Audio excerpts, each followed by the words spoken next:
محمد معراج محمد غوث انصاری. نحمده ونصلي على رسول الكريم أما بعد قال النبي صلى الله عليه وسلم إذا أفسد أهل الشام فلا خير فيكم. حق بات کہے پھر ڈٹ جائے چاہے پھر سر بھی کٹ جائے. جب خون بہے دشمن بھی کہے کردار صحابہ زندہ ہے. محترم صدر جلسہ اور حاضرین مجلس، میں آپ کے سامنے جس درد بھرے عنوان کو لے کر کھڑا ہوا ہوں، یقین جانے میرا اور ہر صحابی دل کا کلیجہ اس عنوان کو سن کر منہ تک آ رہا ہے. عنوان ہے سرزمین انبیاء اور فلسطین. محترم حضرات، میں نے آپ کے سامنے ایک حدیث بیان کی، جب اہل شام فساد میں مبتلا کر دیے جائے تو تم میں کوئی خیر باقی نہیں رہیں گی. شام کا علاقہ جس میں فلسطین بھی شامل ہے. آج امریکہ اور اسرائیل نے مل کر فلسطین اور قبلہ اول پر شب خون مارا ہے. 2 ماہ ہو گئے سرزمین انبیاء کے بچے، جوان، بوڑھے اور عورتیں قبلہ اول کی حفاظت کی خاطر قربان ہو رہے ہیں، اپنے جانوں کا نذرانہ پیش کر رہے ہیں، بدن کے ٹکڑے کروا رہے ہیں، لیکن قبلہ اول کی حفاظت سے پیچھے نہیں ہٹ رہے ہیں. ایک وہ مسلمان ہے اور ایک ہم، ان کو قربانی دینے سے کوئی نہیں روک پا رہا ہے، اور ہمیں عیاشی کھلڑ بازی سے کوئی نہیں روک پا رہا ہے. وہ مٹھی بھر مسلمان دنیا کی سپر پاور حکومت سے ٹکر لے کر اس کو گھٹنوں کے بل لا کر رکھ دیا ہے. مسلمانوں ہوش میں آؤ، قبلہ اول تمہیں پکار رہی ہے. تم عمر ابن خطاب کے، خالد ابن ولید کے، عمر ابن عاص کے، امیر معاویہ کے، صلاح الدین ایوبی کے، نور الدین زنگی کے، ٹیپو سلطان کے وارث ہو. تم نے کیسر و کسریٰ کے ٹکڑے کر دیے تھے، تم نے فارس فتح کیا تھا، تم نے سمندر میں گھوڑے دوڑا دیے تھے، تم نے محمد ابن قاسم کی شکل میں سندھ کو اسلام سے روشن کیا تھا. تمہارے آبا و اجداد ایسے تھے، دنیا میں ان کی موجودگی میں کسی بھی جگہ پر مسلمان پر ظلم نہیں کر سکتا.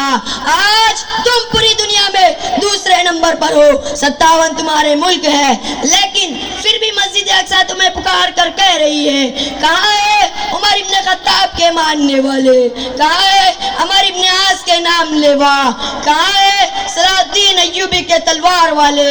میرے سرزمین پر جہاں حضور نے اور 1,24,000 انبیاء نے اپنی پیشانی مبارک سجدے میں رکھی، اسی سرزمین کو اسرائیل انبیاء کی اولاد کے مبارک خون سے لال کر رہا ہے. میرے بچے ذبح ہو رہے ہیں، میرے جوان کے ٹکڑے ہو رہے ہیں، میری بچیاں ان کی لاشیں پڑی ہوئی ہیں. کل قیامت کی دن تم کیا حساب دوں گے؟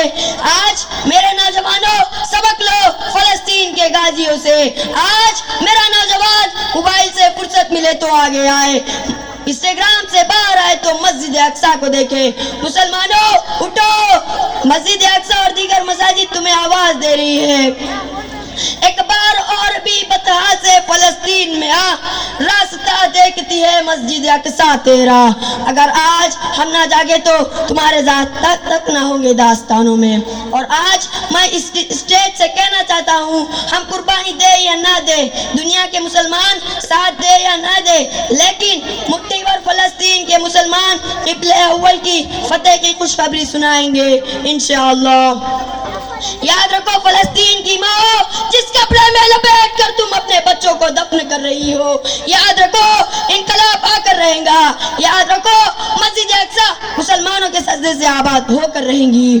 دنیا کی کوئی طاقت، کوئی قوت، کوئی فوج، چاہے اسرائیل ہو، امریکہ اور امریکہ کی ناجائز اولاد، انشاءاللہ مسجد اقصی پر قبضہ قیامت کی صبح تک نہیں کر سکتی.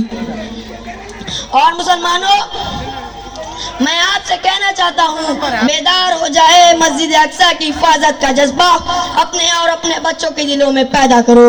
کسی سے مت ڈرو، یہ مخلوق ہے، اللہ کے علاوہ کسی اور کا ڈر دل میں رکھنا شرک ہے. اور یاد رکھو مسجد اقصی پہلی بار فتح حضرت عمر ابن خطاب رضی اللہ تعالی عنہ نے کی تھی. وہ عربی تھے، پھر صلاح الدین ایوبی نے کی تھی. وہ کرد تھے، اجمی تھے. اور خوشخبری سنا مسلمانوں، خراسان سے کالے جھنڈے آئیں گے. مسجد اقصی پھر اشرم میں اسلام کے جھنڈے نصب کریں گے.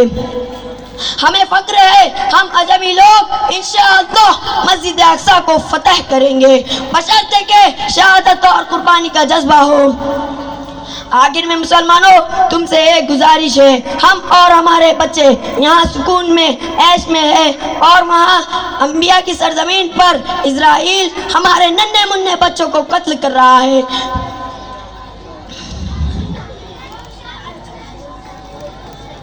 ہم یہاں سے کچھ نہیں کر سکتے تو کم از کم اسرائیل کے پروڈکٹ کا بائیکاٹ تو کر سکتے ہیں۔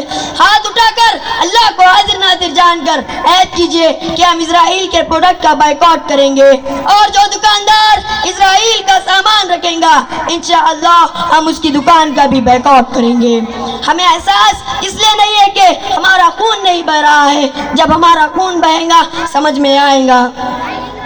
اور اگر اللہ اور اس کے لاڈلے نبی ہم سے پوچھیں گے کہ وہاں انبیاء کی سرزمین پر اسرائیل بم برسا رہا تھا تو تم اسرائیل کا پروڈکٹ کا استعمال کر رہے تھے تو ہمارا کیا جواب ہوگا؟ آخر میں مسلمانوں تم سے ایک گزارش ہے، فلسطین کی حمایت کیجئے اور اسرائیل کے پروڈکٹ کا بائیکاٹ کیجئے۔ اور پھر کہتا ہوں مسجد اقصی انشاءاللہ عنقریب آزاد ہوں گی اور وہاں مسلمان سجدے کریں گے انشاءاللہ وما علینا الا البلاغ۔ ماشاءاللہ بہت ہی خوب انداز میں